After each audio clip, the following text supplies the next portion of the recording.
Ja powiedziałem, że jestem mało wierzący, bo mimo, że I said I'm not very religious, even though as a kid I was very religious.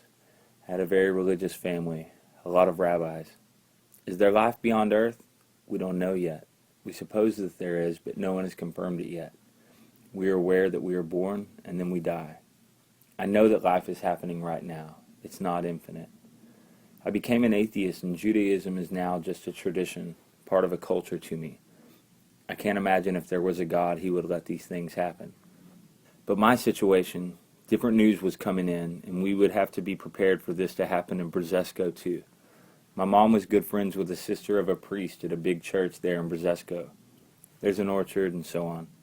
When rumors about deportations appeared that it could happen in Brzezko too, because it happened in many small cities too, she tried to protect us and find a safe place for us. I went with my dad and went to hide with one of his clients. The family was called Migas. The wife was a teacher too.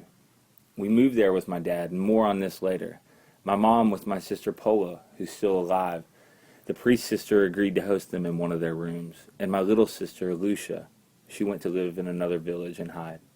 You see, no one wanted to host 3 people at once, 2 persons at most. Actually, that was the point, not to be together. And apart from that, it was a way for neighbors not to betray you. During one of the deportations in the village where Lucia was, people somehow got to know that she was Jewish, and they let the family know that they could face death punishment. The kid can't stay there, and the kid should submit to deportation. And the woman, Majewska, led Lucia to the deportation square. My mom learned about this because the priest's sister knew, and she had seen Lucia on the square. Lucia was a really smart and good girl. I'm sorry. Just please give me a moment. że wiedziała, to była bardzo mądra.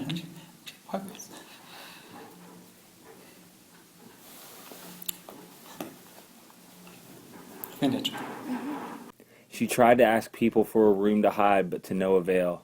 I later learned that a German Jew, first deported to Krakow, then Brzezko, took her by the hand and walked with her to the deportation. We never saw her again. Mom wanted to go there and get her, but the priest's sister said, "You can't help her. You'll die. Think, you still have 2 children." Another thing is, the Migas, the family who was hiding us, they stopped giving us food. I'm not talking about dinner here, just bread. It was a tragic situation because when my father asked them for bread, the man gave him a beating. And once we could hear them talking about how to get rid of us. He had a gun, so they were discussing whether to shoot us or to chop us with axes, and we heard all this. Apparently they thought it was all too little, what we paid for accommodation, too little to take such a risk. My mom decided to find another place. Later, it was winter, and my mom went for bread, but she didn't return. So we decided with my father that I would go and check what happened, and I went looking because I knew where she had went.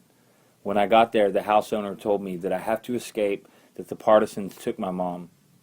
It was winter, close to the end of war. I started crying when I told my dad that partisan soldiers had taken Mom. They interrogated her, asking where the rest of us were, and then they killed her. I have a photo of my mom. She tried so hard to save us, and then she was murdered in the last 2 weeks. I have a photo of my mom, but I never bring it. It's just that tragic to me. She tried so hard to save us all, and then she was murdered right at the end of war. I don't even know where she's buried. I can't think about this all the time. I wouldn't be able to live then. I still have dreams, and they're running after me. Till the end of my life, it'll be this way. Even when I'm at the best party, I recall what happened there with my family, and I lose the mood and I turn off. I have to live with that. Later in life, I met my family in Belgium, and they started a family, and they have kids. They're safe now. It's even the only city in Europe where they speak Hebrew. Some of them are religious, some of them aren't. I used to be so sure about this one thing. I never wanted to marry because I always lived under the influence of war.